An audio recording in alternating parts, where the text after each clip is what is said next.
अस्सलाम वालेकुम, कैसे हैं व्यूवर्स आप लोग। उम्मीद करता हूँ सब खैरियत से होंगे। मेरा नाम है Jawad Khan, welcome back to cars time channel. Viewers आज मैं आपके लिए लेकर आया हूँ 35 लाख की बजट में मर्सिडीज की तरफ से 2004 की ई क्लास E200 कंप्रेसर 2005 की इंपोर्ट 2 पीसेस टचिंग के साथ इस्लामाबाद रजिस्टर्ड। ये मर्सिडीज फॉर सेल है। इसकी आस्किंग डिमांड मैंने स्टार्ट में ही बता दी थी, 35 लाख रुपए इसकी डिमांड है, बात वगैरह हो सकती है। ये मर्सिडीज़ फॉर सेल है और इसकी जो बाकी डिटेल्स है वो आप लोगों को नीचे डिस्क्रिप्शन बॉक्स में मिल जाएगी। ऑनर का नंबर मैं नीचे मेंशन कर दूंगा, आप तो आप इनसे डायरेक्ट कांटेक्ट भी कर सकते हैं। आजकल 35 लाख में तो आप लोगों को ऑल्टो भी नहीं मिलती, लेकिन अगर आप मर्सिडीज़ के लवर है तो ये गाड़ी आपके लिए परफेक्ट ऑप्शन है। इंजन वाइज, सस्पेंशन वाइज इसमें आफ्टर मार्केट अलॉय व्हील्स भी ऐड किए गए हैं, कोई काम नहीं होने वाला, नो मैल फंक्शंस, हर चीज़ परफेक्ट हालत में है। और वैसे भी मर्सिडीज़ को तो पाकिस्तान में बहुत ही ज़्यादा पसंद भी किया जाता है। एक परफेक्ट गाड़ी है। इस बजट में आप लोगों को और क्या मिलता है, ऑल्टो ही मिलती है या छोटे मोटे और गाड़ियाँ मिल सकती हैं, लेकिन जिनके पास मर्सिडीज़ हो या जिनको मर्सिडीज़ का पता हो तो वो गाड़ियाँ वो ख़रीदते हैं। अभी मैं आप लोगों को इस मर्सिडीज़ का डिटेल से रिव्यू करवाता हूँ। फ्रंट लुक की बात की जाए तो लुक्स के हिसाब से ये गाड़ी आज भी कहीं से पुरानी लुक प्रोवाइड नहीं करती। ड्यूल हेडलाइट्स का ट्रेंड उस वक्त काफ़ी हुआ करता था, ये ट्रेंड काफ़ी अरसे तक चला। फिर ये कंप्रेसर E200 वेरिएंट था तो उसमें आप लोग बहुत सारे एक्स्ट्रा फीचर्स भी देखने को मिल जाते हैं। इसके फ्रंट बॉनेट के ऊपर यहाँ पे 2 करेक्ट लाइंस का भी यूज़ हुआ है जो कि इसके ओवरऑल बॉडी पे भी कंटिन्यू है। मर्सिडीज़ का लोगो है। इसके फ्रंट साइड पे ड्यूल हेडलाइट्स मिल जाते हैं। एक वाली साइड पे आप लोगों को बाइजोनल प्रोजेक्शन का यूज़ मिल जाता है जिनमें ऑटो ऑन ऑफ का भी फीचर है, और साथ ही यहाँ पे हेडलाइट वॉशर्स भी देखने को मिल जाते हैं। कंप्लीट क्रोम फिनिशिंग के साथ एक मैसिव ग्रिल दी गई है। ऊपर वाली साइड पे मर्सिडीज़ का लोगो मिल जाता है जो कि सारे पैसे इस चीज़ के हैं। नीचे वाली साइड पे इसमें फॉग लैंप्स भी मिल जाते हैं जो कि हैलोजन बल्ब के साथ है। फेसलिफ्ट के बाद इसका डिज़ाइन चेंज कर दिया था। साथ ही इसके फ्रंट बम्पर में अच्छा खासा क्रोम का भी यूज़ हुआ है जो कि इसके ओवरऑल बॉडी पे भी कंटिन्यू है। तो ओवरऑल फ्रंट लुक की बात की जाए तो अगर आप इसमें AMG वेरिएंट खरीदते हैं तो वो इससे और भी ज़्यादा एग्रेसिव लुक प्रोवाइड करती है। साइड प्रोफाइल की बात की जाए तो ई क्लास एक डी सेगमेंट की कार है। लग्जरी के मामलों में ये सिविक वगैरह से बहुत ही ऊपर लेवल की चीज़ें, हालांकि ये 2004 का मॉडल है। एक चीज़ यहाँ पे आफ्टर मार्केट है वो है इसमें अलॉय व्हील्स। इसमें ऐड किए गए हैं आफ्टर मार्केट 2 टोन कलर में अलॉय व्हील्स जो कि स्टैगर्ड सेटअप के साथ है। इसके फ्रंट साइड पे 215/55 R17 टायर प्रोफाइल है और रेयर पे 225/55 R17 की टायर प्रोफाइल है। इसमें आप लोगों को ABS इस तरह की सारी चीज़ें स्टैंडर्ड नहीं मिलती हैं। मर्सिडीज़ के जो लुक्स है वो भी बहुत ही ज़्यादा बेहतरीन है। इसके अलावा ये रील व्हील ड्राइव भी होती है। इसमें आप लोगों को साइड स्कर्ट्स इस तरह की चीज़ें भी मिल जाती है।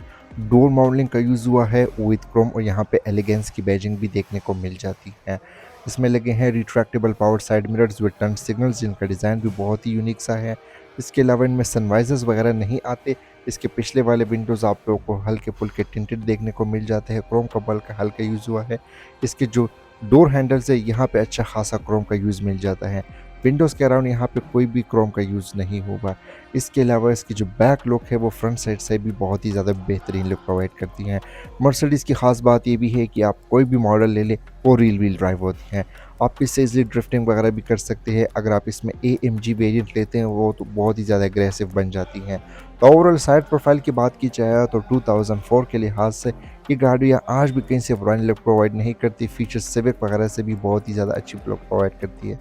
बैक लुक की बात की जाए तो ई क्लास काफ़ी एग्रेसिव किस्म की लुक प्रोवाइड करती है। ये एक प्रॉपर डी सेगमेंट की कार है। इसके ओवरऑल जो लुक्स है वो काफ़ी वाइड भी है। इसके टेल लाइट्स का डिज़ाइन उस वक्त की सी क्लास से थोड़ा बहुत मिलता भी है। इनमें कुछ खास फीचर्स नहीं आते इस वेरिएंट में, बाकी वेरिएंट में आते हैं। इसकी जो रियर विंड स्क्रीन है ये डिफोगर वगैरह के साथ है। एक चीज़ यहाँ पे आफ्टर मार्केट है वो है इसमें रूफ स्पॉयलर। ये मार्केट से इजीली मिल जाता है। इससे गाड़ी काफ़ी अच्छी खूबसूरत किस्म की लुक भी प्रोवाइड करती है। इसके ट्रंक के ऊपर यहाँ पे E200 कंप्रेसर की बैजिंग मिल जाती है। मर्सिडीज़ का लोगो है, क्रोम गार्निश का यूज़ हुआ है और मर्सिडीज़ अपने high mounted break lamp trunk के ऊपर ही प्रोवाइड करती है। इसके जो टेल लाइट्स है ये हैलोजन बल्ब के साथ है। इसके AMG वेरिएंट में आप लोगों को LED वाले टेल लाइट्स मिल जाते हैं। इनका डिज़ाइन भी बहुत ही ज़्यादा खूबसूरत सा है। इसके रेयर बम्पर में भी आप लोगों को क्रोम का यूज़ मिल जाता है। ये क्रोम इसके ओवरऑल बॉडी पे भी कंटिन्यू है। क्रोम का यूज़ आजकल की गाड़ियों में ख़त्म हो गया है, लेकिन उस ज़माने में क्रोम का अच्छा खासा यूज़ हुआ करता था क्योंकि इससे गाड़ी काफ़ी हद तक प्रीमियम किस्म की लुक प्रोवाइड करती थी। इंटीरियर की बात की जाए तो ये ऑलमोस्ट ब्लैक कलर में है with wooden panels. Overall interior इसका ब्लैक कलर में है। आजकल ये ट्रेंड पिट से स्टार्ट हो गया है। ये E200 फीचर्स के लिहाज से भी बहुत ही ज़्यादा लोडेड है। इसमें लगा हुआ है मर्सिडीज़ का एक 4 spoke multimedia steering wheel. Steering wheel का डिज़ाइन भी अपने ज़मानों के लिहाज से बहुत ही ज़्यादा बेहतरीन सा है। इसमें बहुत सारे फीचर्स भी आप लोगों को देखने को मिल जाते हैं। ओरिजिनल लेदर स्टिचिंग यहाँ पे दी गई है। इसके राइट स्पोक से आप कॉलिंग वगैरह कर सकते हैं और इसके लेफ्ट स्पोक से आप इसके मीटर को नेविगेट कर सकते हैं। SRS एयर बैग वगैरह को यहाँ पर मेंशन किया हुआ है। स्टीयरिंग के लेफ्ट साइड पे इसके क्रूज कंट्रोल के फीचर्स मिल जाते हैं, वाइपर वगैरह के फीचर्स है। इसके हेडलाइट के कंट्रोल्स डैशबोर्ड के राइट साइड पे हैं। इसके अलावा मीटर की बात की जाए तो मीटर का डिज़ाइन भी अपने ज़मानों के लिहाज से बहुत ही ज़्यादा बेहतरीन है। इसके डायल्स भी बहुत ही यूनिक से हैं, काफ़ी डिफरेंट से चीज़ें इसमें आती हैं। अगर मेन चीज़ों की बात की जाए तो लेफ्ट साइड पे फ्यूल की गेज है, इसमें एनालॉग वाली क्लॉक मिल जाती है, 160 तक स्पीड लिमिट है। राइट साइड पे RPM और है, इसके साथ यहाँ पे टेम्परेचर की गेज मिलेगी। सेंटर में एक डिस्प्ले दी गई है जिसमें मल्टीपल इंफॉर्मेशन आप लोगों को मिलेगी, जैसे कि total mileage, trip A, trip B, language को चेंज कर सकते हैं आप। इसके अलावा टेम्परेचर वगैरह को बताएगी। ऑडियो ऑफ ऑन है, साथ ही माल फंक्शन हो, वर्कशॉप विज़िट करना है, ऑयल चेंज करना है, तमाम नेसेसरी इंफॉर्मेशन आप लोगों को इसी डिस्प्ले में मिल जाती है। मेन डैशबोर्ड यहाँ पे मोस्टली सॉफ्ट प्लास्टिक का है। सेफ्टी फीचर्स की बात की जाए तो ड्राइवर के लिए स्टीयरिंग व्हील के ऊपर और पैसेंजर के लिए डैशबोर्ड के ऊपर इसमें 2 एयरबैग्स अवेलेबल है। यहाँ पे वुडन पैनल्स का भी यूज़ हुआ है जो कि डैशबोर्ड से होते हुए इसके डोर कार्ड्स तक कंटिन्यू है, जो कि बहुत ही अच्छी लुक प्रोवाइड करती है। डैशबोर्ड के सेंटर में 2 एयर वेंट्स दिए गई हैं और इसमें मिल जाएगा digital dual zone climate control. Means driver और पैसेंजर अपने मुताबिक टेम्परेचर को सेट कर सकते हैं। AC की परफॉर्मेंस भी बहुत ही बेहतरीन है। नीचे वाली साइड पे मल्टीमीडिया की कंट्रोल्स दी गए हैं, साथ ही इसमें CD प्लेयर, इस तरह की तमाम इंफॉर्मेशन और मतलब तमाम चीज़ें मिल जाती हैं। लेफ्ट साइड पे एक ट्रे दी गई है जिसमें पेन वगैरह रख सकते हैं। ग्लव बॉक्स मिल जाता है जिसको आप इंडिविजुअली लॉक भी कर सकते हैं। इसमें एक लाइट भी दी गई है। फिर गेयर लीवर के साथ यहाँ पे कुछ कंट्रोल्स मिल जाते हैं, जैसे ESP को ऑफ ऑन कर सकते हैं, साथ ही डोर को लॉक ऑन कर सकते हैं। हैज़र्ड बटन है, पिछले वाले हेडरोस को आप इलेक्ट्रॉनिकली रेज एंड डाउन कर सकते हैं। फिर साथ ही यहाँ पे हमारे पास जो है सिगरेट लाइटर, एशट्रे वगैरह दी गई है जो लोग स्मोकिंग करते हैं। फिलहाल इसमें एक चार्जर लगा हुआ है। ट्रांसमिशन की बात की जाए तो ये ऑटोमेटिक ट्रांसमिशन के साथ है विद ट्रिपट्रॉनिक गियर, यानी आप इसको मैनुअली ड्राइव भी कर सकते हैं, जो कि सिविक एक्स वगैरह भी नहीं आती थी ट्रिपट्रॉनिक गियर के साथ। गियर की स्मूथनेस भी बहुत ही बेहतरीन है। यहाँ पे वुडन पैनल्स का यूज़ हुआ है। आर्म रेस्ट देखने को मिल जाता है जो कि लेदर की फिनिशिंग के साथ है विद स्टोरेज स्पेस। इस जो स्टोरेज स्पेस है कुछ ख़ास नहीं है, बस थोड़ी सी यहाँ पे दी गई है, लेकिन आर्म रेस्ट भी बहुत ही ज़्यादा प्रीमियम क्वालिटी का दिया हुआ है।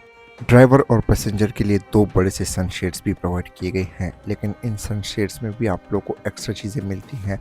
ये 4 in 1 है। आप राइट साइड की तरफ भी इसको लगा सकते हैं। फ्रंट वाली साइड पे जिस तरह सिग्नल्स वगैरह में भी आते हैं, यहाँ पे एक इंडिविजुअल लाइट भी दी गई है। आप इसको वापस यहाँ से फोल्ड करेंगे, यहाँ पे वैनिटी मिरर भी देखने को मिल जाती है, जो कि काफ़ी इंटरेस्टिंग भी है। इसके अलावा इसकी जो रेयर व्यू मिरर है ये भी ऑटो डिमिंग वाली इसमें आप लोगों को मिल जाती है। ब्लू शेड है। फिर यहाँ पे रूफ लाइट्स दी गई हैं। सनरूफ इसमें नहीं आता, कुछ वेरिएंट्स में आते हैं, कुछ में नहीं, इसमें नहीं है। डैशबोर्ड के राइट साइड पे हमारे पास यहाँ पे एक एयर वेंट मिल जाता है। वुडन पैनल्स का यूज़ हुआ है। हेडलाइट के कंट्रोल्स मिल जाते हैं जिनमें ऑटो ऑन ऑफ का भी फीचर है, यानी खुद से ये सेंस करती है। फिर हेडलाइट्स के लेवल को आप अपने मुताबिक एडजस्ट कर सके। यहाँ पे हेडलाइट वॉशर्स दी गई हैं और ये की स्टार्ट है। मर्सिडीज़ की टिपिकल की आप लोगों को मिल जाती है, जो कि काफ़ी इंटरेस्टिंग भी है। तो ये भी काफ़ी मतलब इस तरह की चीज़ें आप लोगों को मिल जाती है। मैनुअल हैंड ब्रेक रिलीज़ दिया हुआ है। फ्रंट सीट्स की बात की जाए तो ये ऑलमोस्ट ब्लैक कलर में है और यहाँ पे जो फैब्रिक का यूज़ हुआ है बेहतरीन क्वालिटी का है। इसका डिज़ाइन भी काफ़ी यूनिक सा है। अब इसके जो अपर वेरिएंट्स में उसमें आप लोगों को इलेक्ट्रिक सीट्स भी मिल जाते हैं विद यानी लेदर इलेक्ट्रिक सीट्स मिलते हैं। ये सीट्स इलेक्ट्रिक नहीं है, मैनुअल है, लेकिन बस ठीक है क्योंकि एक लोअर वेरिएंट है। अगर आप इसमें हाई वेरिएंट लेते उसमें आप लोगों को मिल जाती हैं। फिर यहाँ पे सिल प्लेट्स भी दी गई हैं, मर्सिडीज़ बेंज को मेंशन किया है। ड्राइवर साइड की कंट्रोल्स की बात की जाए मींस डोर कार्ड्स की, तो ये भी बहुत ही ज़्यादा मैसिव और ख़ूबसूरत से हैं, क्योंकि यहाँ ऊपर वाली साइड पे वुडन पैनल्स का यूज़ मिल जाता है, लेदर का यूज़ हुआ है। साथ ही हमारे पास यहाँ पे इसमें क्रोम के हैंडल्स मिल जाते हैं। एक्सटीरियर साइड पे भी क्रोम के हैंडल्स है। साइड मिरर की कंट्रोल्स दी गई हैं। अपर वेरिएंट्स में जो है मेमोरी सीट्स भी आती है, ट्विटर पॉट्स भी दी गई हैं। नीचे वाली साइड पे वन टैप वाली साइड विंडोज़ की कंट्रोल्स दी गई हैं, सारे ही वन टैप वाली है। नीचे वाली साइड पे स्पीकर ग्रिल देखने को मिल जाती है। ट्रंक रिलीज़ बटन है जो कि सिविक एक्स में भी आता है, थोड़ी सी स्पेस दी गई है।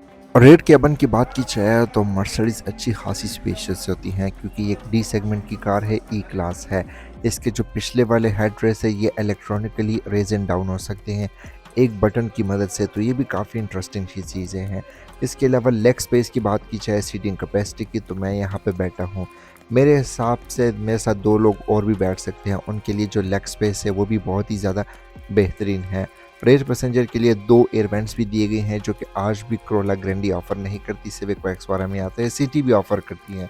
यहाँ पे सीट्स के कंट्रोल्स मिल जाते हैं, सीट्स इसके मैनुअली एडजस्टेबल है, फैब्रिकेट सीट्स दी गई हैं। मेरे पास जो इसकी लेग स्पेस है वो भी बहुत ही ज़्यादा अच्छी है और यहाँ से जो फ्रंट का व्यू है या डैशबोर्ड का व्यू है वो भी बहुत ही ज़्यादा अच्छी है।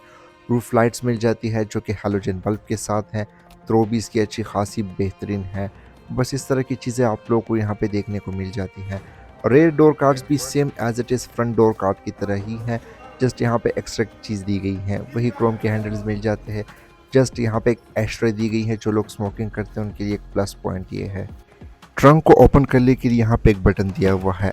इलेक्ट्रॉनिक ट्रंक नहीं है, लेकिन जैसे आप इसको ओपन करेंगे ऊपर वाली साइड तक ओपन हो जाती है, जो कि काफ़ी इंटरेस्टिंग भी है। इसके अलावा ट्रंक स्पेस की बात की जाए तो उसमें आप लोगों को अच्छी खासी ट्रंक स्पेस मिल जाती है, जहाँ पे इजली 3 से 4 लोगों का लगेज फिट कर सकते हैं और कंडीशन के लिहाज से भी नीट एंड क्लीन है। अब जितनी भी डी सेगमेंट की गाड़ी हैं उनकी ट्रंक स्पेस इसलिए भी ज़्यादा होती है कि ये गाड़ियाँ लेंथ में भी काफ़ी अच्छी होती है और काफ़ी वाइड भी है। फिर इसमें आप लोगों को एक स्पेयर टायर वगैरह भी मिल जाता है। मर्सिडीज़ अपनी गाड़ियों में स्पेयर टायर हमेशा से ही ऑफर करती है। ऑडी वगैरह में आप लोगों को मिसिंग देखने को मिल जाते हैं। इसके अलावा कंडीशन के लिहाज से भी नीट एंड क्लीन है, हालांकि ये 2004 का मॉडल है। हर चीज़ आप लोगों को परफेक्ट हालत में मिलती है। हिंजेस के ऊपर प्रॉपर कवर्स भी आते हैं जो कि सिविक एक्स वगैरह भी ऑफर नहीं करती थी। ट्रंक के इनर साइड पे प्रॉपर इंसुलेशन का यूज़ हुआ है, जहाँ से साउंड काफ़ी हद तक डैम्प्ड हो जाती है। अब अगर बात की जाए इसके इंजन की, वैसे तो मर्सिडीज़ में बहुत सारे इंजन ऑप्शंस भी आते हैं, चाहे पेट्रोल हो या डीजल हो। लेकिन इसमें सबसे most aggressive most powerful engine आता है वो है V8 नेचुरली एस्पिरेटेड। खैर उसकी बात बाद में की जाएगी, फ़िलहाल इस वेरिएंट में लगा हुआ है मर्सिडीज़ की तरफ से एक 1.8 लीटर सुपर चार्ज। ये टर्बो चार्ज भी नहीं है, नेचुरली एस्पिरेटेड भी नहीं है, सुपर चार्ज है। ऑटोमेटिक ट्रांसमिशन के साथ है विद ट्रिप्ट्रॉनिक गियर। आप इसको मैनुअली भी ड्राइव कर सकते हैं। ये प्रोड्यूस करती है 184 हॉर्स पावर, जो कि इस बॉडी साइज़ के लिए बहुत ही बेहतरीन है। बाकी कंडीशन के लिहाज से भी नीट एंड क्लीन है। इसमें ABS, एयरबैग, इस तरह की सारी चीज़ें आप लोगों को मिल जाती हैं और आप इसके ट्रैक्शन को ऑफ करके इससे टेल भी कर सकते हैं। बहुत ही एक पावरफुल एंड बेहतरीन इंजन आप लोगों को इसमें मिल जाता है। इसके अलावा इसका फ्रंट बोनट के इनर साइड पे प्रॉपर इंसुलेशन का यूज़ हुआ, इससे हीट कम हो जाती है, साउंड काफ़ी हद तक डैम्प्ड हो जाती है और इसका जो फ्रंट बोनट है वो हाइड्रोलिक शॉक से ही ओपन होता है। अच्छा, तो व्यूवर्स कैसी लगी आप लोगों को ये Mercedes E200 compressor? Comment section में अपनी फीडबैक से आगाह कर सकते हैं। अगर आप लोगों को मेरी रिव्यूज़ पसंद आती तो मेरी वीडियोस को लाइक कर दे, कमेंट कर दे, दोस्तों के साथ शेयर भी कर लें। तो मिलते हैं अगले रिव्यू में। अस्सलाम वालेकुम, अल्लाह हाफिज़।